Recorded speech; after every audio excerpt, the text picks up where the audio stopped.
We need to talk. Damn right. Lots for me to explain. But not here. The night's got ears. We can have our talk in your head. You have a room there, right? How do you know about that? I'm your grandfather.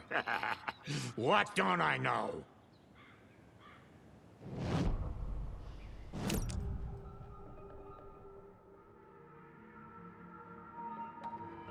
You know about my mind place?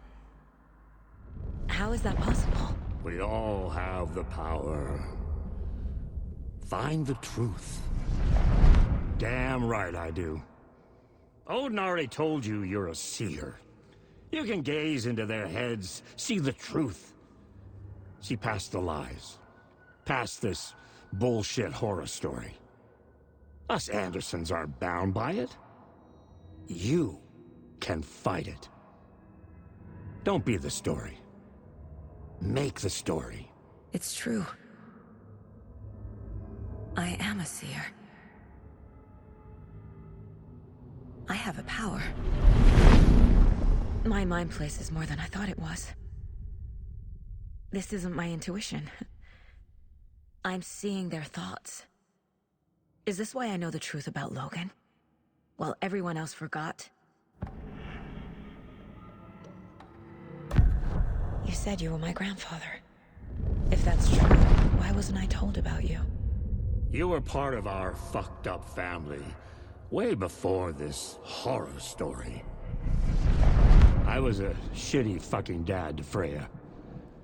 Your mom didn't deserve that. Not one bit. Things were said and done. Not a day goes by I haven't regretted it. But that fucking father of yours didn't make things any easier. I know Freya is gone. So I need to apologize to you. I am sorry, Saga. I can see he's sorry. Mom said she didn't want anything to do with my grandfather. And that my father died before I could remember. It all matches. Tor and Odin aren't part of my family. Mom wouldn't talk about my father. You knew him? Some doors are better left closed. Your dad was a complicated bastard. Always thinking too many steps ahead. That's not how we work. There was trouble, and then he was gone. I didn't handle it well. Freya didn't want anything to do with me after that. I can't blame her. I never knew my dad or my mom's family. So many broken relationships in my past. I won't lose mine. With Logan. With David. I won't stop until they're safe. You said you were a shitty father to my mom. Is that why she left? Freya never looked back. My girl was strong. Freya always thought our powers had a dangerous side. Odin and me did fuck with things that should not have been fucked with. Your mom had common sense. She raised you right. Kept you safe. I'm not surprised she didn't tell you about the Anderson power. She was always protecting me. Whenever I told my mom about my mind place, she called it make-believe. I wish she'd been more honest with me. At least towards the end. I have the clicker. Can I use it to save my daughter? An amp. Get your guitar roaring, and your drums crashing. Blow reality's eardrums. Just the light switch isn't enough. It's Tom's story we're dealing with, so he's gotta be the one to rewrite it. After that's done, he can flick that switch to bring the whole thing home, baby. I can't use the clicker without Wake. Tom, meaning Wake. He needs to rewrite the story first. I can't stop the horror story without him.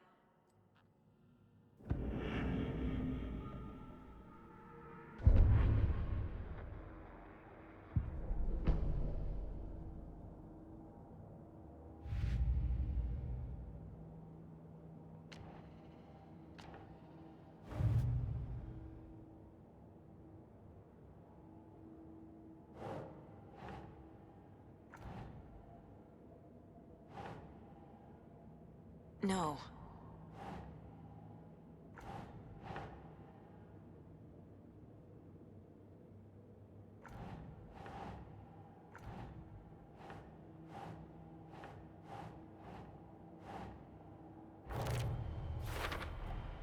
Overlaps require pieces of art to enter.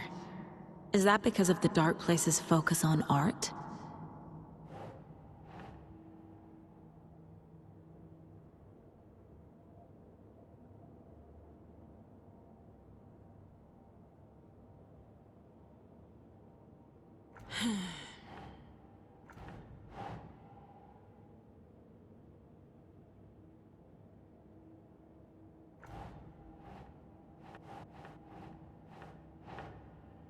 Doesn't make sense.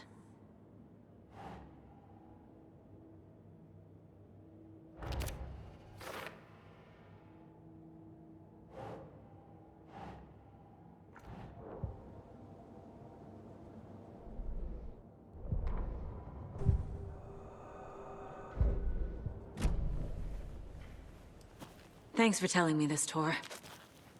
I need to go find Wake. To stop this. The old gods of Asgard will be ready to help. Me and my bro will bring the rock when you need it. Remember, your daughter is alive. Just kept from you by this bullshit horror story. I needed to hear that. Thanks, Grandpa. Don't worry about me, kiddo. I'll drag my sorry ass over to Odin. A few shots of the Andersons' finest will fix us both up. See you soon, Saga. The FBC is holding Wake at the sheriff's station. I need to make Agent Estevez understand. They have Wake and I have the clicker. We have to work together to stop this.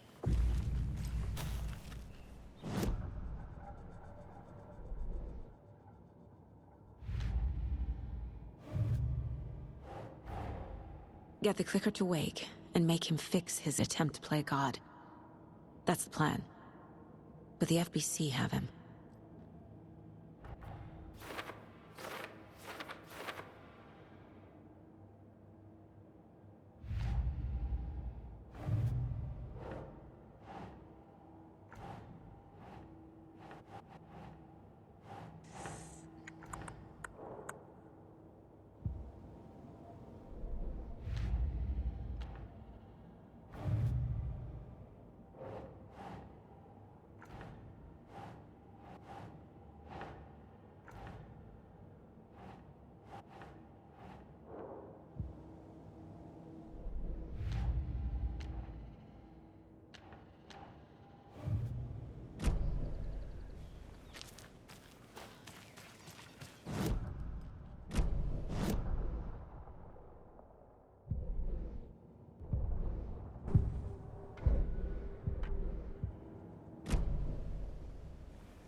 When Cynthia Weaver was downstairs at breakfast, Rose snuck into her room.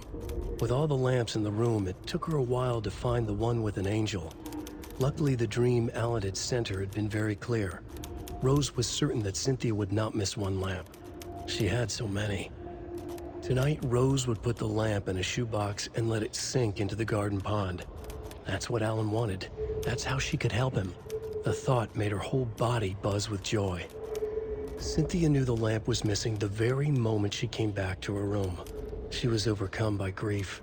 It had been Tom's lamp, one of the few things that reminded her of him. It had not worked in a long time with the cord severed and the light switch gone.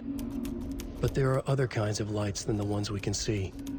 The invisible light of the angel lamp had held Cynthia together all these years. With tears welling in her eyes, she didn't see the shadows shifting in the corners of her room.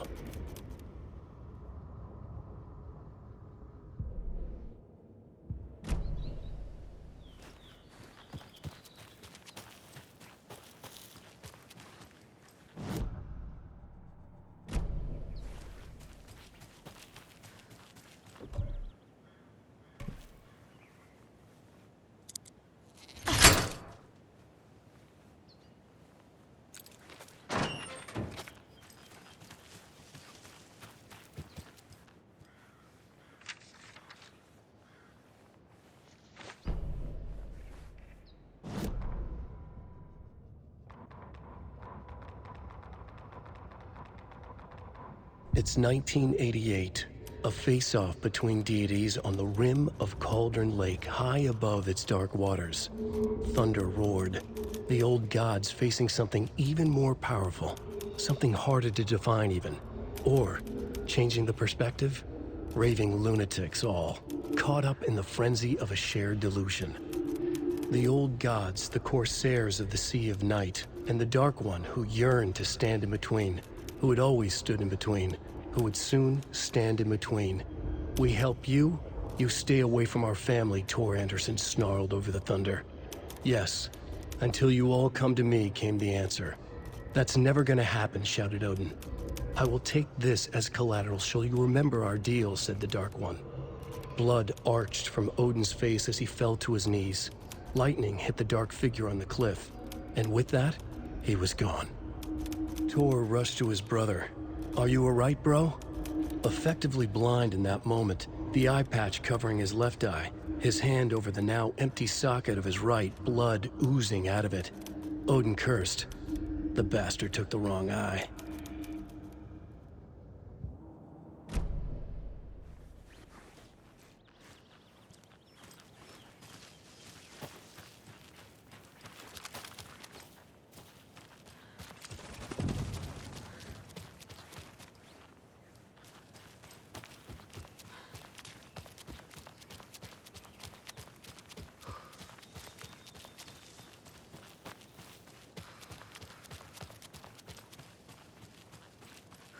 Another one of those lunch boxes.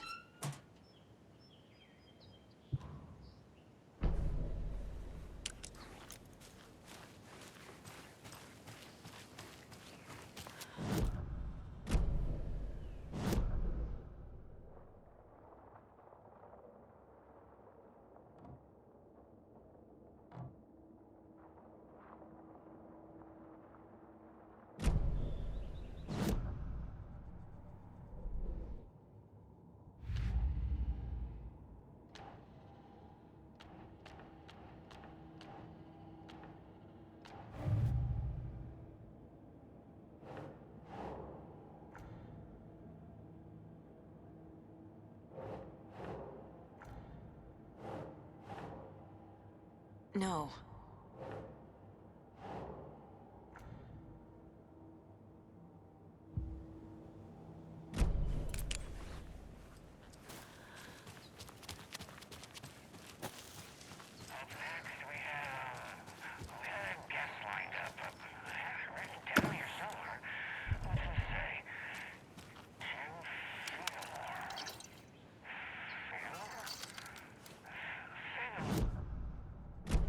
Somewhere, but... Oh, the line's lighting up, so that could be him. Hello, you're on with Pat May. Hi, it's Terry. I'm at the Elderwood Palace Lodge and there's been a shootout. FBI everywhere. I think somebody... Dead? I was working the front desk when bullets started flying. I had to hide under my desk. Oh, God, Terry. Clearly...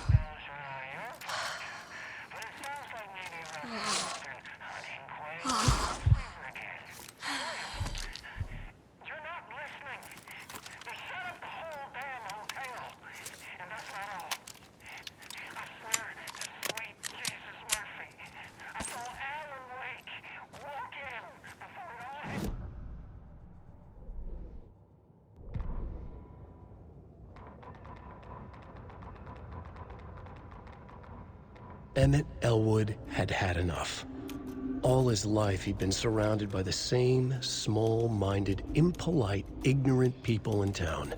Their endless gossip, their nose-picking, chewing food with their mouths open, not washing their hands after visiting the restroom, and touching things.